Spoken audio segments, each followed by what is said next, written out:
Hello friends, welcome back again in e notes. तो unit 4 में हम ब्रेक पढ़ रहे थे। पार्ट 6 में हम पढ़ेंगे इंटरनल एक्सपेंडिंग ब्रेक क्या होता है और उस पर एक न्यूमेरिकल सॉल्व करेंगे। ओके, तो ये हमारा इंटरनल एक्सपेंडिंग ब्रेक है। ठीक है, कैसे काम करता है? ये हमारा एक डिस्क है। ठीक है, ये डिस्क में हमारे ये ऐसा कुछ कर्व शेप में ऐसा लाइनिंग लगा हुआ है, कर लगा, वो दोनों स्प्रिंग से कनेक्ट है और बीच में एक कैम लगा हुआ है। जैसे कैम मूव होगा, ठीक है, जैसे कैम मूव होगा तो ये फोर्स, कैम का फोर्स इस इधर की ओर एक्ट करेगा दोनों तरफ। तो इसी कारण ये जो हमारा कर्व जो आपको ये मटेरियल दिख रहा है, ये हमारा जो डिस्क है इससे जाके अटैच होगा। ठीक है, ये जो लाइनिंग है इसे हम लोग बोलते हैं ब्रेक लाइनिंग। ये आपके ब्रेक ड्रम से अटैच होगा तो फिर आपका ये ब्रेक ड्रम रुक जाएगा। इंटरनल, हम लोग लाइनिंग इंटरनल यूज़ कर रहे हैं। ठीक है, ठीक है। तो इसका वर्किंग आप YouTube पे देखना, बहुत सारे वीडियो हैं, आपको दिख जाएगा उस पर एनिमेटेड वीडियो, ताकि एनिमेटेड वीडियो देख लेना, अच्छे से समझ में आ जाएगा। ठीक है, तो अब देखो इसको मैंने अब उस पर जो फोर्स एक्ट हो रहा है वो फोर्स के लिए आप स्पेशल डायग्राम बनाया। तो ये कैम बनाया, एक फोर्स हमारा एक्ट हो रहा है, कैम जैसे घूमेगा तो एक फोर्स F1 F2 दो फोर्स एक्ट हो रहा है। इसी कारण ये जो यहाँ पे हमने एक्स्ट्रा मटेरियल ये लगा के रखा है बॉक्स, तो ये भी हमारा बाहर की ओर जाएगा। जब जाकर भी हमारे ड्रम से टकराएगा, ये लाइनिंग ड्रम से टकराएगी तो आपका ड्रम फ्रिक्शन बनेगा और रुकने लगेगा। ठीक है, तो ये देखो अभी फिलहाल ये डायग्राम है। ठीक है, ये हमारा इसका एंगल ऑफ कॉन्टैक्ट। ठीक है, और ये हमने स्मॉल एलिमेंट कंसिडर करेंगे अभी। ठीक है, स्मॉल एलिमेंट ये हमने कंसिडर अभी कहा। तो ये देखो, इसके बाद में जो आएगा फिगर ये। ठीक है,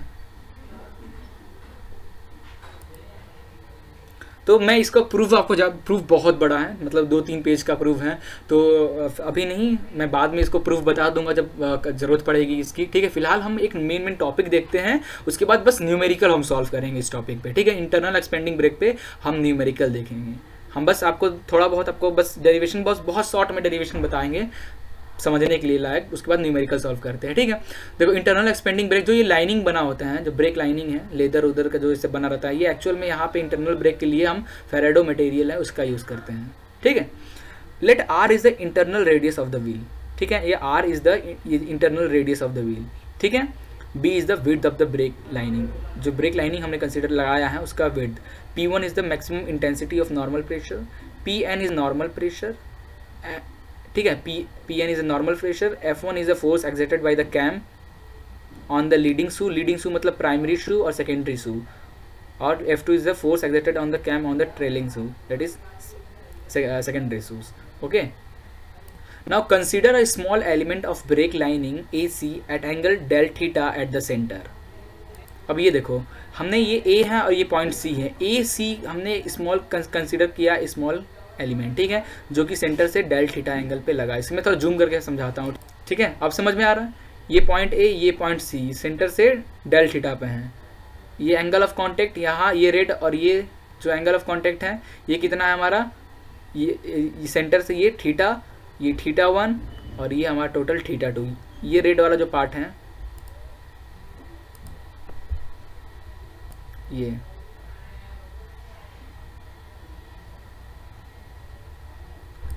दैट इज कितना है हमारा थीटा 2।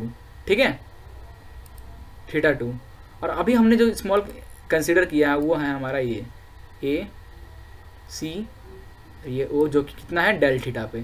ठीक है, और इसका अगर हमने यहाँ पे जो फोर्स एक्ट हो रहा है, जो फ्रिक्शन एक्ट हो रहा है, इसका ब्रेकिंग टॉर्क जो भी एक्ट हो रहा है, इसी कैलकुलेट करके उसको इंटीग्रेट कर देंगे तो ये पूरे के लिए निकल आएगा। ठीक है, चलिए start. Now let us assume the pressure distribution is uniform. इस पे जो प्रेशर डिस्ट्रीब्यूशन हो रहा है ब्रेक पे यूनिफॉर्मली हो रहा है। तो इसमें कुछ एजप्शंस यूज होते हैं, तो एजप्शंस क्या क्या है हम पढ़ते हैं। पहला एजप्शन है the intensity of normal pressure between the friction lining and the brake drum at any point is proportional to its vertical distance. ठीक है, जो इंटेंसिटी ऑफ प्रेशर होता है बिटवीन ब्रेक लाइनिंग है, शू लाइनिंग और ड्रम के बीच में, वो डायरेक्टली प्रोपोर्शनल होता है किसके, vertical distance from the pivot से, उसके इक्वल होता है। पहला। दूसरा है the brake drum and the shoe are rigid होना चाहिए। थर्ड है the centrifugal force acting on the shoe is negligible, consider नहीं करना है। और fourth one the coefficient of friction is constant, पूरे में कोफिशिएंट ऑफ फ्रिक्शन हमारा कांस्टेंट होना चाहिए। ठीक है, now as mention in first assumption, from this assumption normal pressure eight A ठीक है। नॉर्मल प्रेशर एट ए लिख सकते हैं हम लोग P N directly proportional to sine theta, ठीक है। अभी डेरिवेशन मैं आपको नहीं बता रहा हूँ, डेरिवेशन बहुत बड़ा है, तो अपने पास फिलहाल तो अभी हमें न्यूमेरिकल समझ में आना चाहिए, बस काफ़ी है। तो डेरिवेशन में थोड़ा मूव करके आपको दिखा दे रहा हूँ, आप चाहो तो इसे पॉज करके नोट कर सकते हो, ठीक है। बाकी मैं डायरेक्ट न्यूमेरिकल मेन जो इसका टर्म आएगा, जैसे हम ब्रेकिंग टॉर्क निकालेंगे, मूवमेंट निकालेंगे 2 पॉइंट पे, वो फार्मूला देख लो और फिर हम न्यूमेरिकल सॉल्व करते हैं। ओके, उसके बाद ब्रेकिंग फोर्स का फार्मूला, ब्रेकिंग फोर्स हमने कैलकुलेट किया। ब्रेकिंग फोर्स कर कैलकुलेट करने के बाद हम लोग स्मॉल एलिमेंट के लिए ब्रेकिंग टॉर्क कैलकुलेट किया, that is braking force into radius, value put किया। तो अब टोटल निकालने के लिए हमने क्या किया, उसे इंटीग्रेट कर दिया θ1 से θ2। तो जो हमारा फाइनली जो हमें चाहिए ये इक्वेशन एक्चुअल में हमको चाहिए, क्योंकि हमें न्यूमेरिकल में ये इक्वेशन चाहिए। तो हमारा जो ब्रेकिंग टॉर्क होता है फॉर इंटरनल एक्सपेंडिंग ब्रेक के लिए, ये होता है T V is equal to mu P1 B R square cos θ1 minus cos θ2, ठीक है। ये चाहिए मेन इक्वेशन। तो आपको डिज़ाइन डाटा बुक में ये इक्वेशन मिल जाएगा इंटरनल एक्सपेंडिंग ब्रेक के लिए, ठीक है। तो ये इक्वेशन एक पहला इक्वेशन, इस पूरे डेरिवेशन से ये हमें पता करना है। दूसरा मैं मूव कर दे रहा हूँ, अब वीडियो पॉज करके अगर आप डेरिवेशन समझना चाहो तो यहाँ से समझ सकते हो, ठीक है। नाउ नेक्स्ट पेज में हमने फिर मूवमेंट निकाल रहे हैं फॉर पॉइंट एन के, मतलब नॉर्मल मूवमेंट निकालेंगे। तो so total movement of normal force के लिए मूवमेंट निकालेंगे, तो हमारा ये इक्वेशन बनता है, ठीक है। तो अपने को एक ये इक्वेशन माइंड में रखना है, ठीक है। ये इक्वेशन एक माइंड में रखना है नॉर्मल मूवमेंट के लिए, ठीक है। तो आप पॉज कर चाहे तो ये नोट करना चाहे डेरिवेशन तो नोट कर लीजिएगा। उसके बाद इसके नीचे वाला पार्ट ये है। ओके, हमने नॉर्मल मूवमेंट निकाल लिया ना, फ्रिक्शनल फोर्स के लिए अब एमएफ निकालेंगे, एमएन निकाला, अब एमएफ निकालेंगे। क्वेश्चन में हमें टीबी, एमएन और एमएफ ही निकालना होता है, तो पॉज कर आप इसे नोट करते जाना, ठीक है। अब एमएफ, अब हमें जो तीसरा फार्मूला याद रखना है, ये 3 फार्मूला हमें बस चाहिए, ज़रूरत है और कुछ नहीं, ठीक है। ये हुआ एमएफ भी निकल, अब हमारे पास टीबी निकल गया, हमारे पास एमएन निकल गया, हमारे पास एमएफ निकल गया, frictional force for movement, frictional force और मूवमेंट फॉर नॉर्मल फोर्स निकल गया, और ब्रेकिंग टॉर्क भी निकल गया। नाउ उसके बाद हम क्या करेंगे, now for leading shoe taking movement about the fulcrum O1 के अकॉर्डिंग फल्क्रम लेंगे, तो F1 into L is equal to M N plus M F, ये आएगा mn माइनस एम एफ, ठीक है। F1 into L is equal to mn minus M F. तो अपने को ये फार्मूला भी ध्यान में रखना है, क्योंकि जब हम mn mf tb निकाल लेंगे तो फिर हमें ये पुट कर हमें F1 F2 निकालना होगा, एक ये, ओके। इसके बाद लास्ट है एक हमारा दूसरा फार्मूला, ये for taking movement about the fulcrum O2 के F2 into L mn plus mf, ठीक है। If mf is greater than mm then the brake become self locking. Brake जो है आपका कब सेल्फ लॉक होगा, जब आपका mf ग्रेटर देन mn होगा, mf आपका ज़्यादा होगा mn से, नॉर्मल जो फ्रिक्शन फोर्स मूवमेंट है नॉर्मल फोर्स मूवमेंट से ज़्यादा होगा तब, ठीक है। जितना मैं आपको ये बॉक्स बनाया उतना ही न्यूमेरिकल ध्यान में रखना है। डिज़ाइन डेटा बुक में आपको वो न्यूमेरिकल मिल जाएगा, वो फार्मूला आपको मिल जाएगा, और फिर डायरेक्ट हम वो लगाते हैं न्यूमेरिकल। तो आइए न्यूमेरिकल सॉल्व करते हैं। तो जो न्यूमेरिकल बनता है वो कुछ इस तरह, figure this shows the arrangement of 2 brake shoes which act on the internal surface of a cylindrical brake drum. Internal surface of the cylindrical brake drum.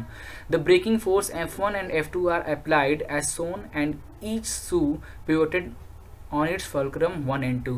O1 और O2 पे हमारा जो शू है वो फिक्स है। The width of the brake lining is 35 mm. Break lining जो लगा है डार्क ब्लू से दिख रहा है, उसका विड्थ दिया हुआ है। The intensity of pressure at any point A is 0.4 sine theta. Intensity of pressure दिया है 0.4 एट पॉइंट ए पे, ठीक है। एट पॉइंट ए पे जो हमने स्मॉल एरिया कंसिडर किया उसके लिए, where theta is a measured as shown from the either pivot, theta is this, okay. Now the coefficient of friction is 0.4। Determine the braking torque and the magnitude of force F1 and F2। अपने को TB, F1 और F2 calculate करना है। चलिए देखते हैं कैसे calculate होगा।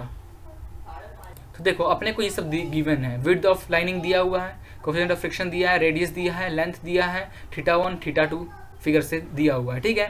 Now since intensity of normal pressure at any point is 0.4 sine theta newton per mm square दिया है, बट फॉर मैक्सिमम कंडीशन में 90 sine 90 is equal to 1। For maximum condition intensity of normal pressure is equal to 0.4 newton per mm square, ऐसा हो जाएगा, ठीक है। उसके बाद we note that the braking torque of the shoe, ठीक है। ब्रेकिंग टॉर्क का फॉर्मूला हमें पता है, अभी जस्ट हमने डेरिवेशंस में देखा था ब्रेकिंग टॉर्क का फॉर्मूला, और आपको ये डिज़ाइन डाटा बुक में भी मिल जाएगा, ठीक है, ये फॉर्मूला। अब आपका u का वैल्यू 0.4, P1 है हमारा 0.4 जो भी निकाला, B है हमारा 35, R स्क्वायर है that is 150 square, θ1 25, θ2 125, value put करो ये सब और डायरेक्ट अपना निकाल लो। तो जो आपका फाइनल TB आएगा that is braking torque, TB is equal to 186,470 newton mm। तो ऐसे सॉल्व करते हैं इस न्यूमेरिकल को। TB निकल गया, अब हमें F1 और F2 निकालना है। तो F1 और F2 के लिए उसमें हमारा M1 और M2 होना चाहिए, MN और MF होना चाहिए, ठीक है। तो सबसे पहले हम MN और MF कैलकुलेट करेंगे। इसलिए देखो F1 F2 के लिए हमें L तो दिया हुआ है, MN और MF चाहिए, ठीक है। F1 के लिए भी MN और MF चाहिए। तो MN और MF का फॉर्मूला क्या है देखते हैं। तो जो अभी हमने ब्रेकिंग टॉर्क निकाला है वो एक शू के लिए निकाला है। तो टोटल ब्रेकिंग शू फॉर 2 शू के लिए कितना हो जाएगा कि 2 शू लगे हुए हैं ना। अगर फिगर देखोगे तो एक शू का इधर लगा हुआ है और एक इधर लगा हुआ है, देयरफॉर 2 शू लगे हुए हैं तो 2 शू के लिए इंटू 2 कर दिया हमने, ये हो गया। Now magnitude of force F1 और F2 कैलकुलेट करने के लिए according to figure O1 is equal to O1B upon cos 25। आइए देखते हैं फ्रॉम दिस फिगर, ये O, A और ये इसको ध्यान देना, ठीक है।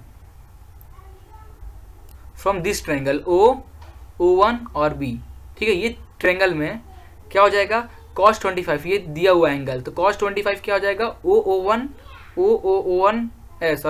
O1B परपेंडिकुलर cos है ना, तो परपेंडिकुलर हाइपोटेन्यूज अपॉन बेस, ठीक है। तो hypotenuse upon base, therefore O1 is equal to O1B upon this, O1B हमारा 100 दिया हुआ है radius that is which is equal to, और हमारा cos 25 इतना हो जाएगा, दिस मीन्स 110.3 mm। क्यों निकाला हमने O1 अभी पता चल जाएगा।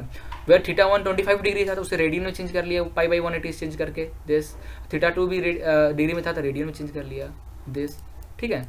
उसके बाद करना क्या आपने को ध्यान देना, देखो we know that the total movement of normal force, for normal force के लिए टोटल मूवमेंट कितना होता है, ये फॉर्मूला, ठीक है।